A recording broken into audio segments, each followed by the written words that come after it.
Hello students, Indian geography మాడ్యూల్లో భాగంగా మన క్లాస్ డిస్కస్ చేసుకుంటున్నాం కదా. ఆల్రెడీ ప్రీవియస్ క్లాస్లో మనము ఇండియాకి సంబంధించినటువంటి భౌగోళిక సరిహద్దులు కావచ్చు, భౌగోళిక విస్తరణ, జాగ్రఫికల్ ఎక్స్టెండెడ్ ఫ్రంటియర్స్ చూసాం కదా. ఈ క్లాస్లో మనము భారతదేశ భూగోళ శాస్త్రంలో ఉన్నటువంటి ఫిజికల్ డివిజన్స్ అనమాట. అంటే మన భారతదేశంలో ఆ భూస్వరూపాలు అంటారు కదా, హిమాలయాలు, ఉత్తర మైదానాలు, ఇవన్నీ ఏమేమి ఉన్నాయని చెప్పేసి చూద్దాము. అందులో ఒక్కొక్కటి తీసుకొని చాలా క్లారిటీగా చెప్తాను మీకు. ఎగ్జామినేషన్ పరంగా ఎక్కువ ఏరియాస్ నుంచి ప్రశ్నలు అడుగుతూ ఉన్నారు. అవి మీకు అన్నిటి పరంగా, మెయిన్స్ పరంగా, ప్రిలిమ్స్ పరంగా, అన్ని ఎగ్జామ్స్ పరంగా ఉపయోగపడే విధంగా అన్ని పోటీ పరీక్షలకి కవర్ అయ్యేలాగా మనం చూద్దాము. అయితే ఫస్ట్ మనము ఫిజికల్ డివిజన్స్ ఆఫ్ ఇండియా చూద్దాం. అంటే మన భారతదేశంలో ఉన్నటువంటి నైసర్గిక స్వరూపాల్లో భాగంగా నిర్మాణాలు అన్నమాట. ఎటువంటి పెద్ద పెద్ద నిర్మాణాలు జాగ్రఫీ పరంగా ఏర్పడ్డాయి, సహజంగా ఏర్పడ్డాయి అనేది చూద్దాము. ప్రధానంగా మన భారతదేశాన్ని మొత్తం 6 భాగాలుగా ఈ ఏర్పడినటువంటి సహజంగా ఏర్పడినటువంటి ఈ భౌగోళిక స్వరూపాలుగా చూపించారనమాట. అవి మొత్తం ఏంటంటే 6. అందులో ప్రధానమైనది వచ్చేసి హిమాలయాలు. హిమాలయాలు చాలా పెద్దవి, చాలా పెద్ద నిర్మాణాలు. సో ఆల్రెడీ మన ప్రీవియస్ క్లాస్లో కూడా చూసామన్నమాట హిమాలయాలు. సో హిమాలయాలు, తర్వాత ఉత్తర మైదానాలు. ఉత్తర మైదానాలు, పెనిన్సులర్ ప్లాటూ, ద్వీపకల్ప పీఠభూమి, ఇండియన్ డెజర్ట్ అంటే భారతదేశంలో థార్ డెజర్ట్ అనమాట. నెక్స్ట్ కోస్టల్ ప్లెయిన్స్ అంటే తీర ప్రాంత మైదానాలు, ఐలాండ్స్ అంటే దీవులు. కాబట్టి హిమాలయాలు, ఉత్తర మైదానాలు ఇవన్నీ కూడా ఆల్రెడీ మనం ప్రీవియస్ క్లాస్లో చూసాం ఏ ఉన్నాయని చెప్పేసి. ఇప్పుడు మనం ఏం చేద్దామంటే ఫస్ట్ హిమాలయాల గురించి డిస్కస్ చేసుకుందాం. సో హిమాలయాలు, మొదటి హిమాలయాల గురించి కంప్లీట్ ఇన్ఫర్మేషన్ మనకి ఎంతవరకు కావాలి, పోటీ పరీక్షల్లో ఉన్నటువంటి సిలబస్ మొత్తం కవర్ అయ్యేలా, అన్ని పోటీ పరీక్షలు కవర్ అయ్యేలా హిమాలయాల గురించి మనం ఎక్స్ప్లెయిన్ చేసుకుందాము.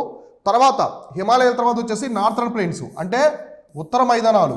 తర్వాత మనం ఉత్తర మైదానాల గురించి, సో ఉత్తర మైదానాల గురించి డిస్కస్ చేసుకుందాము.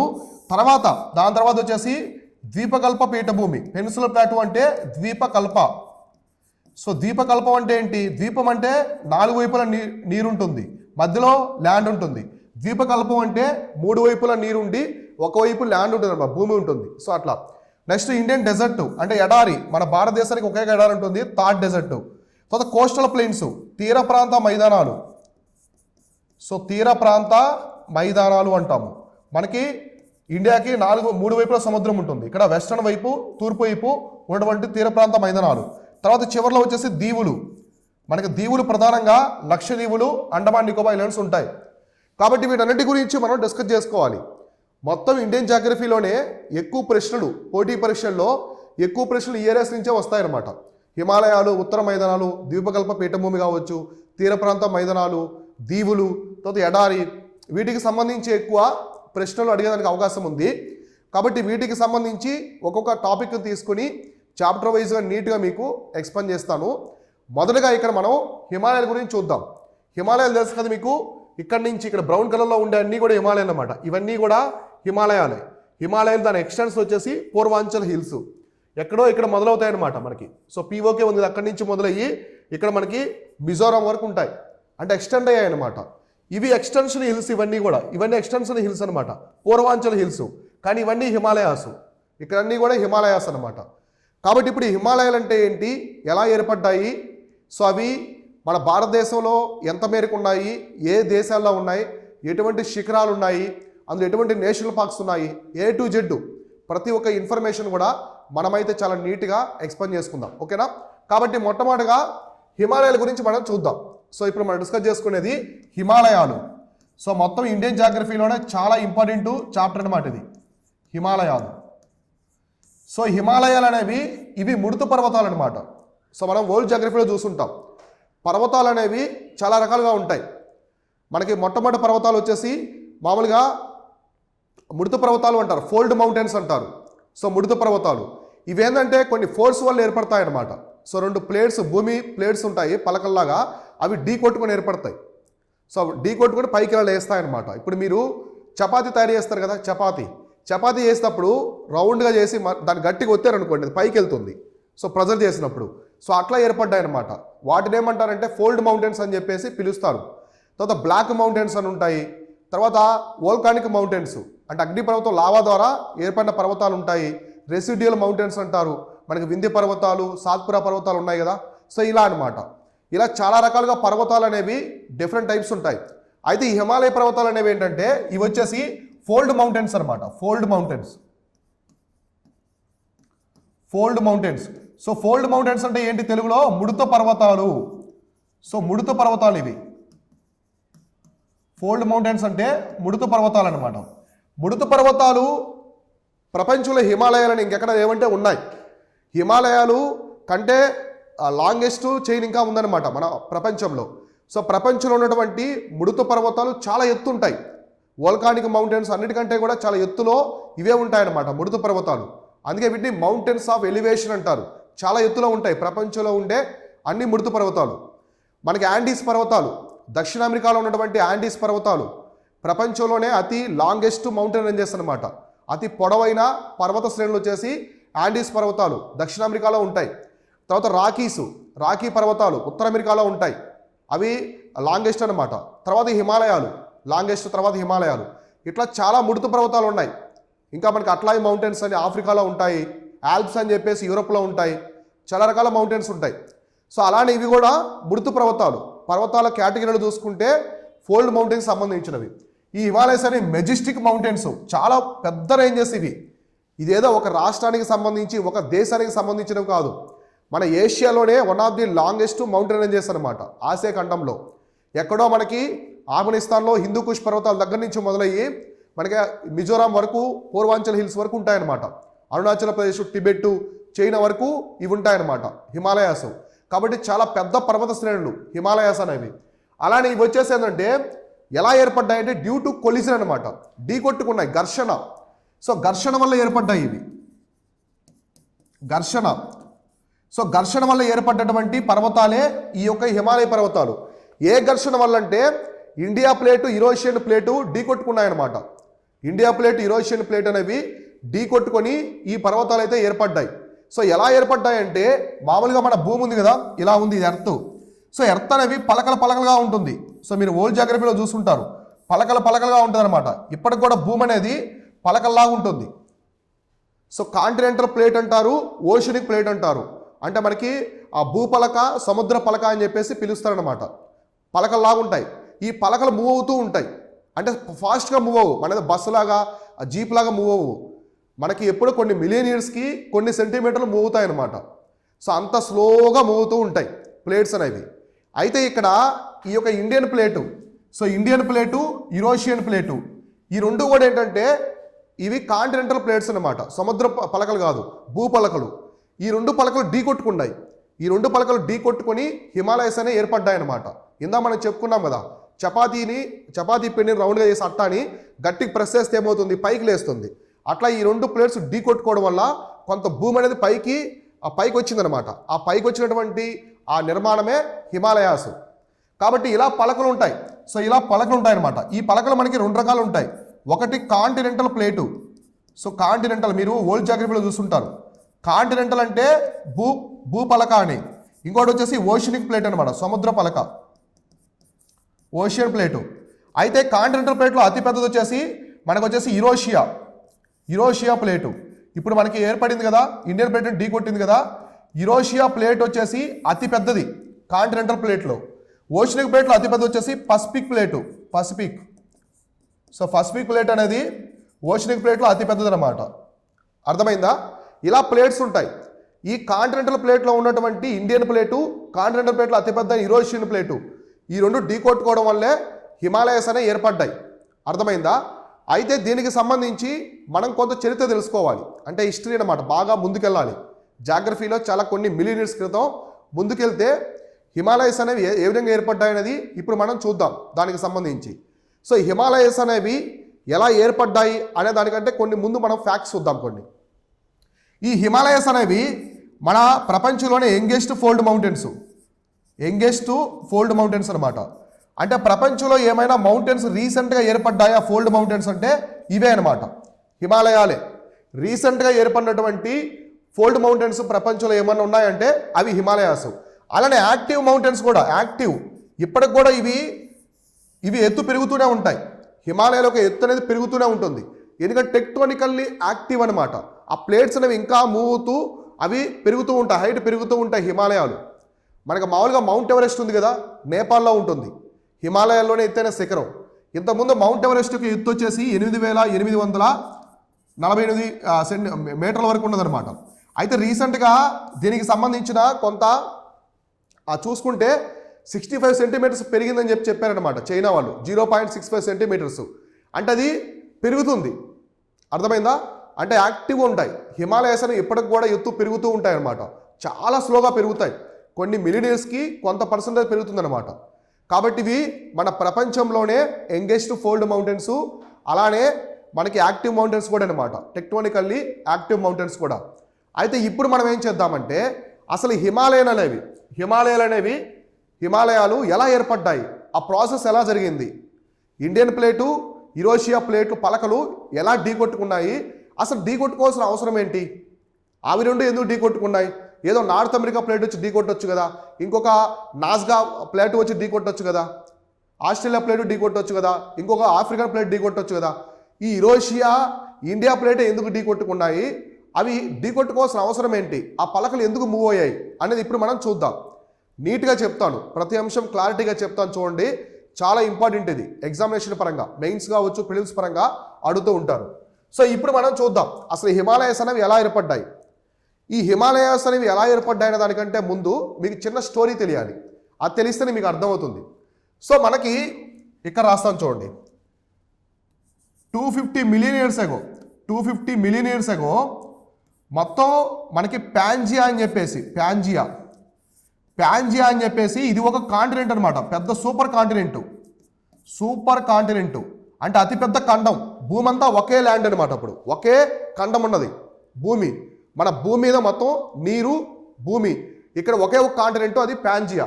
ఇంకొకటి వచ్చేసి సముద్రం, అతిపెద్ద సముద్రం వచ్చేసి ప్యాంతలాసా. ఇది సూపర్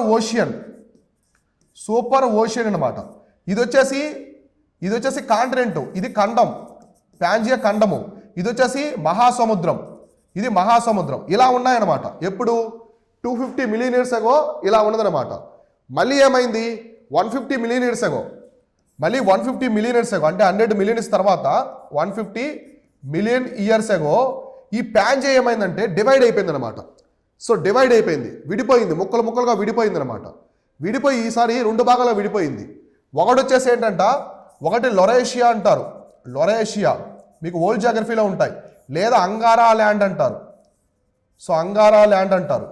ఇది ఇందులో మనం చూసుకుంటే ఇప్పుడు ఉన్నటువంటి నార్త్ అమెరికా, ఇంకా మనకి ఏషియా కావచ్చు, ఇవన్నీ ఇందులో ఉంటాయి. ఇందులో ఇంకోటి వచ్చేసి గొండవానా ల్యాండ్ అనమాట, గొండవానా ల్యాండ్. సో ఇందులో వచ్చేసి ఆఫ్రికా, సౌత్ అమెరికా, ఇప్పుడు ఉన్నటువంటి మన సౌత్ ఇండియా కూడా గొండవానా ల్యాండ్లోనే ఉండదన్నమాట. ఇలా విడిపోయింది. ఇది విడిపోయిన తర్వాత ఈ దగ్గర చిన్న సముద్రం ఏర్పడింది అనమాట. ఆ సముద్రం వచ్చేసి టెథిస్ సముద్రం అనే చిన్న సముద్రం కూడా ఏర్పడింది. నారో స్టెప్ ఆఫ్ టెథిస్ సముద్రం కూడా ఏర్పడింది అనమాట. సో ఇంతవరకు అర్థమైంది కదా క్లియర్గా. అయితే ఇప్పుడు ఎప్పుడైతే విడిపోయిందో, ప్యాంజియా విడిపోయి ఈ గొండవానా ల్యాండ్, లొరేషియా ఇవన్నీ విడిపోతున్నాయి, ముక్కలుగా విడిపోయి మూవ్ అవుతూ ఉన్నాయి. అవి నార్త్ వెస్టర్న్ వైపుగా మూవ్ అవుతూ ఉన్నాయి, వాయువ్య దిశగా మూవ్ అవుతూ ఉన్నాయి. మూవ్ అయ్యేటప్పుడు ఈ ఇండియన్ ప్లేటు యురేషియా ప్లేట్ని వెళ్ళి ఢీ కొట్టింది. ఇప్పుడు ఇక్కడ లొరేషియాలో ఉన్నటువంటి ఏషియా ఎక్కడ ఉంది, లొరేషియా, ఇక్కడ ఉన్నటువంటి యురేషియన్ ప్లేట్ని ఈ గొండవానా ల్యాండ్, సౌత్ ఇండియా ఉంది కదా ప్లేట్, ఇండియన్ ప్లేటు, ఇది వెళ్ళి ఢీ కొట్టింది అనమాట. ఏదా మూవ్ అయ్యేటప్పుడు అప్పుడు ఈ హిమాలయాలు ఏర్పడ్డాయి. అర్థమైంది కదా స్టోరీ. మన భూమి మీద ఉన్నటువంటి ఒకే ఒక కాంటినెంట్ అప్పట్లో ప్యాంజియా, దాని పేరు వచ్చేసి ప్యాంజియా. తెలుగులో రాస్తాను చూడండి, ప్యాంజియా అనేది అతిపెద్ద కాంటినెంట్. ఇది 2గా విడిపోయింది, లొరేషియా, అంగారా ల్యాండ్ అంటారు. సో అంగారా ల్యాండ్, ఇంకోటి వచ్చేసి గొండవానా ల్యాండ్. సో ఈ గొండవానా ల్యాండ్లో ఉన్న ఇండియన్ ప్లేటు, అంగారా ల్యాండ్లో ఉన్నటువంటి యురేషియా ప్లేటు ఢీ కొట్టింది అనమాట. సో ఒకే ఒక మహాసముద్రం వచ్చి ప్యాంతలాసా, ఇవి విడిపోయిన తర్వాత వచ్చిన సముద్రం టెథిస్ ఓషియన్ అనమాట, టెథిస్ సీ. సో ఇంతవరకు క్లియర్ కదా.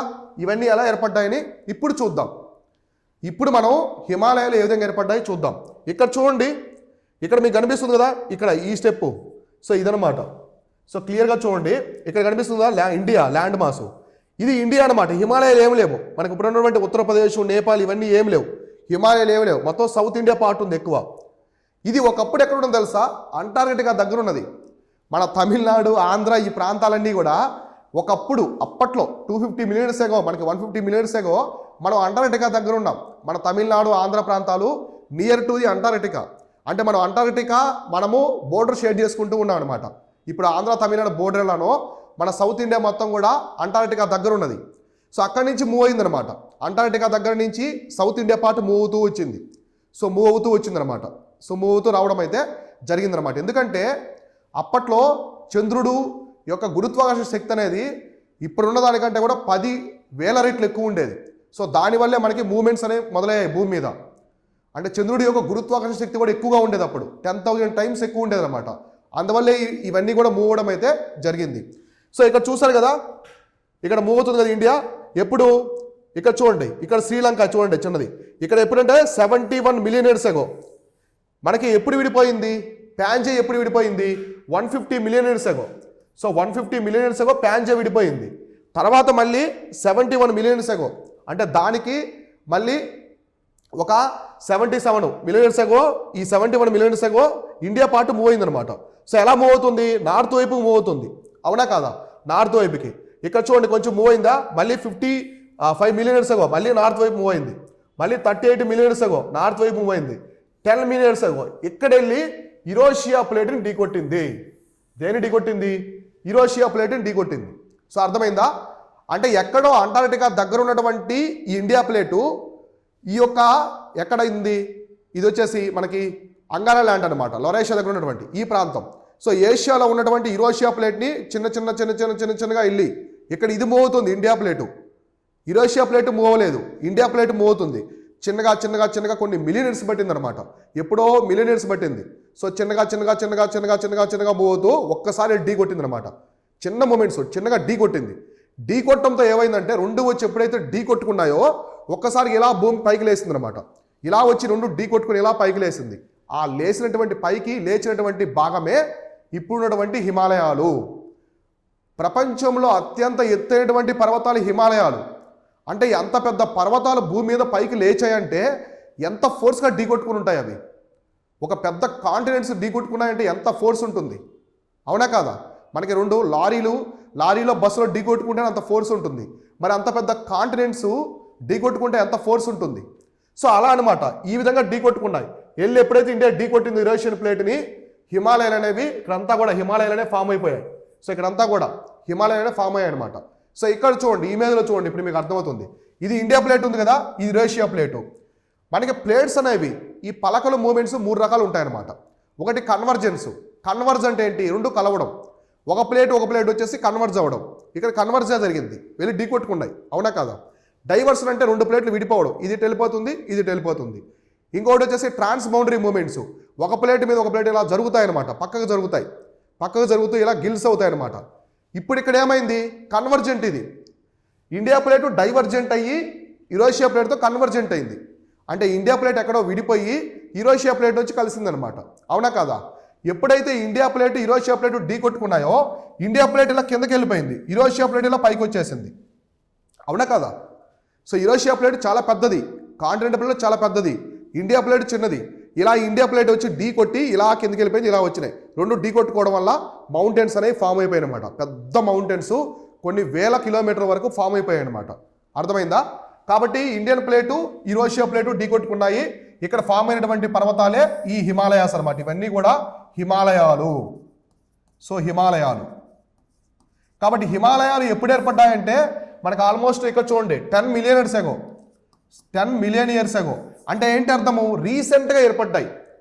మన భూమి మీద ఏర్పడినటువంటి రీసెంట్ ఫోల్డ్ మౌంటైన్స్, ముడుతు పర్వతాలు ఏమైనా ఉన్నాయా అంటే అవి హిమాలయాలే అనమాట. ఇక్కడ ఒక గమ్మత్తు చూడండి, ఒక గమ్మత్తు ఉంటుంది. మన భారతదేశంలో అతి పురాతనమైన ముడుతు పర్వతాలు ఆరావళి పర్వతాలు మన భారతదేశంలోనే ఉన్నాయి. అతి రీసెంట్గా ఏర్పడినటువంటి సో యంగెస్ట్ ఫోల్డ్ మౌంటైన్స్ కూడా ప్రపంచంలో మన భారతదేశంలో ఉన్నాయి. Aravallis oldest fold mountains, youngest fold mountains Himalayas రెండు కూడా మన భారతదేశంలో ఉంటాయి, అవునా కాదా. సో ఇలా అనమాట, ఈ విధంగా హిమాలయాస్ అనేవి ఏర్పడ్డాయి. ఈ మొత్తం థియరీని ఏమంటారంటే ప్లేట్ టెక్టోనిక్స్ అంటారు. ఇప్పటికి కూడా మన భూమి ఉంది కదా, భూమి అనేది మీకు ఎక్కువగా భూకంపాలు, అగ్నిపర్వతాలు వస్తాయి. ఎక్కడ, పసిఫిక్ రింగ్ ఆఫ్ ఫైర్ అంటారు. పసిఫిక్ మహాసముద్రం చుట్టూ వస్తాయన్నమాట. ఎందుకంటే పసిఫిక్ మహాసముద్రం చుట్టూ ఉండే పలకలు, ప్లేట్స్ ఉన్నాయి కదా, భూపలకలు, సముద్ర పలకలు, భూపలకలు, అవి ఇప్పుడే యాక్టివ్గా ఉంటాయి బాగా. అవి గిల్స్ అవుతూ ఉంటాయి, ఒకదానికి మూవ్ అవుతూ ఉంటాయి అనమాట. మూవ్ అవ్వడం వల్ల ఈ భూకంపాలు ఇవన్నీ జరుగుతాయి అనమాట. ఇప్పుడు 2 ప్లేట్స్ ఇలా జరిగాయి అనుకోండి, భూకంపాలు వచ్చేస్తాయి, బిల్డింగ్స్ మొత్తం కొలాప్స్ అయిపోతాయి అనమాట, ధ్వంసం అయిపోతాయి. సో ఇలా ఇప్పటికి కూడా మనకి ఈ ప్లేట్స్ అనేవి మూవ్ అవుతూ ఉంటాయి. మీరు రీసెంట్గా కూడా చూసుంటారు చాలాసార్లు, మీరు గూగుల్లో ఇక్కడ చూసుంటారు అనమాట, యూట్యూబ్లో. ఇక్కడ ఆఫ్రికాలో ఒక కెన్యా అక్కడ ఒక పెద్ద రిఫ్ట్ ఏర్పడింది, గ్రేట్ రిఫ్ట్. అది విడిపోయి ఇండియా వైపు మూవ్ అవుతూ ఉంది, అది మన భారతదేశం వైపు మూవ్ అవుతూ ఉంది. సో చాలామంది మేమర్స్ కూడా అన్నారు మళ్ళీ హిమాలయాలు సౌత్ ఇండియాలో ఏర్పడతాయి, కర్ణాటక మహారాష్ట్ర నుంచి కేరళ వరకు మళ్ళీ హిమాలయాలు ఏర్పడతాయి.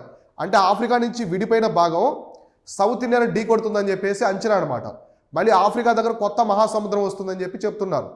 ఇలా మూవ్ అవుతూ ఉంటాయి అన్నమాట, ప్లేట్స్ అనేవి మూవ్ అవుతూ ఉంటాయి. ఆ ప్లేట్ మూమెంట్స్ వల్లే హిమాలయాలు అనేవి ఏర్పడ్డాయి. సో క్లియర్గా ఇంతవరకు హిమాలయాలు అనేవి ఎలా ఏర్పడ్డాయి మొత్తం కూడా మీకు క్లారిటీగా అర్థమైంది కదా. అయితే హిమాలయాలు ఏర్పడిన తర్వాత ప్రపంచంలో చాలా ఎత్తైన పర్వతాలుగా అవే ఉన్నాయన్నమాట. మన ప్రపంచంలో ఉండే యాండీస్ పర్వతాలు కావచ్చు, రాకీ పర్వతాలు, అట్లాయి పర్వతాలు, ఆల్ప్ పర్వతాలు, ఎన్నో పర్వతాలు ఉన్నాయి, కాకసస్ పర్వతాలు కావచ్చు, చాలా ఉన్నాయి పర్వతాలు. కానీ ఒక్క ఉరాల్ మౌంటైన్స్ అన్నీ ఉన్నాయి. మన హిమాలయాలు మాత్రమే ప్రపంచంలో ఎత్తైనటువంటి పర్వతాలు. ఎవరెస్ట్ శిఖరం నేపాల్లో ఉంటుంది, ప్రపంచంలో అతి ఎత్తైన శిఖరం అనమాట. ప్రపంచంలో ఎత్తైనటువంటి 10 శిఖరాలు మొత్తం మన ఏషియాలోనే ఉంటాయి. అర్థమైంది కదా, ఈ విధంగా అనమాట. సో ఈ విధంగా హిమాలయాలు అనేవి ఏర్పడ్డాయి మన భారతదేశంలో. కాబట్టి ప్లేట్ టెక్టోనిక్స్ వల్లే హిమాలయాలు అనేవి ఇండియా ప్లేటు, యూరేషియా ప్లేట్ ఢీ కొట్టి ఏర్పడింది. సో ఇంతవరకు క్లియర్ కదా, హిమాలయాలన్నీ కూడా ఏ విధంగా ఏర్పడ్డాయి అనేది మనం ప్రొసీజర్గా క్లియర్గా చూసాం కదా. సో ఎప్పుడైతే ఈ ఇండియా ప్లేటు యూరేషియన్ ప్లేట్ని ఢీ కొట్టిందో హిమాలయస్ అని ఏర్పడ్డాయి. అయితే ఈ ప్లేట్స్ రెండు ఢీ కొట్టుకునే మధ్యలో ఒక సముద్రం ఉన్నదన్నమాట, టెథిస్. సో అదే వచ్చేసి టెథిస్ అనమాట. ఏంటది? టెథిస్ మహాసముద్రం. సో టెథిస్ సముద్రం ఉన్నదన్నమాట. ఈ 2 ప్లేట్స్ ఢీ కొట్టుకునే మధ్యలో టెథిస్ సముద్రం అని చెప్పేసి ఒకటి ఉన్నది. ఎప్పుడైతే ఈ 2 ప్లేట్స్ అనేవి పెద్దగా ఢీ కొట్టుకున్నాయో, సో ఢీ కొట్టుకొని ఘర్షణ ఏర్పడి పర్వతాలు ఏర్పడ్డాయో, ఆ సెడిమెంట్స్ మొత్తం పడ్డాయన్నమాట. ఇప్పుడు 2 ఢీ కొట్టుకోవడం వల్ల చాలా పెద్ద కాంటినెంట్స్ ఢీ కొట్టుకున్నాయి ప్లేట్స్. ఆ సెడిమెంట్స్ మొత్తం పడ్డాయి కదా, మట్టిలాగా మొత్తం పడిందనమాట. అప్పుడు ఈ సముద్రం మొత్తం కూడా కనుమరుగైపోయింది. సో అప్పట్లో టెథిస్ సముద్రం ఉండేది. ఈ 2 ప్లేట్స్ ఢీ కొట్టుకొని హిమాలయాలు ఏర్పడడం వల్ల కనుమరుగైపోయిన సముద్రం వచ్చేసి ఇది అనమాట. కాబట్టి ఇది ఎక్స్టెంట్ అయిపోయింది. ఇప్పుడు ఈ ఓషన్ అనేది లేదనమాట, హిమాలయాలు ఏర్పడక ముందు ఉండేది. ఎప్పుడైతే ఈ ప్లేట్స్ ఢీ కొట్టుకొని హిమాలయాలు ఏర్పడ్డాయో ఈ టెథిస్ మహాసముద్రం అనేది కనుమరుగైపోయింది అనమాట. సో అర్థమైందా? ఈ టెథిస్ మహాసముద్రం అనేది ఎక్కడున్నది? యూరేషియా ప్లేట్కి ఇండియా ప్లేట్కి మధ్యలో ఉన్నది. ఇండియా ప్లేట్ ఎప్పుడైతే మూవ్ అవుతూ వచ్చి యూరేషియా ప్లేట్ని ఢీ కొట్టి హిమాలయాలు ఏర్పడ్డాయో ఆ సెడిమెంట్స్ అన్నీ అందులో పడి మొత్తం కూడా పదార్థాలన్నీ ఆ సముద్రం అనేది కనుమరుగైపోయింది. సో కాబట్టి టెథిస్ మహాసముద్రము హిమాలయాల ఏర్పాట్లో భాగంగా కనుమరుగైపోయింది అనమాట. సో ఇంతవరకు అర్థమైందా? ఈ విధంగా హిమాలయాలు అనేవి ఏర్పడ్డాయి. ప్రధానంగా ఈ మృదు పర్వతాలు ఎందుకు ఏర్పడతాయంటే కంప్రెషన్ అనమాట. కంప్రెషన్ వల్ల ఏర్పడతాయి, ప్రెజర్ వల్ల 2 ప్లేట్స్ ఢీ కొట్టుకోవడం వల్ల పైకి ఇలా ఏర్పడతాయి అనమాట. సో అందుకే ఏమంటారు, ఈ ఫోల్డ్ మౌంటైన్స్లో వచ్చేసి మౌంటైన్స్ ఆఫ్ ఎలివేషన్ అంటారు. సో మౌంటైన్స్ ఆఫ్ ఎలివేషన్ అంటారు. సో మౌంటైన్స్ ఆఫ్ ఎలివేషన్ దేని పిలుస్తారంటే మృదు పర్వతాలని. సో ఎందుకంటే ప్రపంచంలో ఉన్నటువంటి ఎత్తైన పర్వతాలన్నీ కూడా ప్రపంచంలో మృదు పర్వతాలే. సో మనకి ఏమున్నాయి? హిమాలయాసు, యాండీసు, రాకీసు, ఇంకా ఆల్ప్స్, ఇవన్నీ చూడండి అన్నీ మృదు పర్వతాలే. ప్రపంచంలో ఎత్తైనటువంటి పర్వతాలన్నీ కూడా మృదు పర్వతాలే. అందుకే వీటిని మౌంటైన్స్ ఆఫ్ ఎలివేషన్స్ అని పిలుస్తారు. ఇంతవరకు క్లియర్ కదా? కాబట్టి హిమాలయాలు అనేవి ప్రపంచంలోనే యంగెస్ట్ ఫోల్డ్ మౌంటైన్స్. భూమి మీద రీసెంట్గా ఏర్పడినటువంటి మృదు పర్వతాలు ఏమైనా ఉన్నాయంటే అవి హిమాలయాలు మాత్రమే. సో ఈ విధంగా హిమాలయాలని పుట్టుకనమాట. హిమాలయాలు ఈ విధంగా ఏర్పడ్డాయి మన భూమి మీద. సో క్లియర్ కదా ఇంతవరకు? ఇప్పుడు మనం హిమాలయాలు అనేవి చాలా భాగాలుగా విభజించారు, లాంగిట్యూడనల్గా, లాటిట్యూడనల్గా, డివిజనల్గా, అంటే ప్రదేశాన్ని బట్టి విభజించారు. పంజాబ్ హిమాలయాసు, కుమావ్ హిమాలయాసు, నేపాల్ హిమాలయాసు, అస్సాం హిమాలయాస్ అని చెప్పేసి. మళ్ళీ లాంగిట్యూడనల్ బేస్లో అంటే మనకి ట్రాన్స్ హిమాలయాస్ అని చెప్పేసి, హిమాలయన్ రేంజెస్ అంటే మనకి ఎలా ఉంటాయి, హైర్ హిమాలయాసు, హిమాద్రి, హిమాచల్, శివాలిక్స్గా డివైడ్ చేశారు. మళ్ళీ రీజనల్ డివిజన్స్ అనమాట. ఇందాక మనం చెప్పుకున్నట్టుగా పంజాబ్ హిమాలయాసు, కాశ్మీర్ హిమాలయాసు, కుమావ్ హిమాలయాసు, నేపాల్ హిమాలయాసు, అస్సాం హిమాలయాస్, పూర్వాంచల్ హిల్స్ ఇలా డివైడ్ చేశారు. ఇప్పుడు మనం ఆ డివిజన్స్ ఏమున్నాయి, సో హిమాలయాస్ని ఏ విధంగా డివిజన్ చేశారు అవన్నీ కూడా ఇప్పుడు మనకు క్లారిటీగా తెలుసుకుందాం.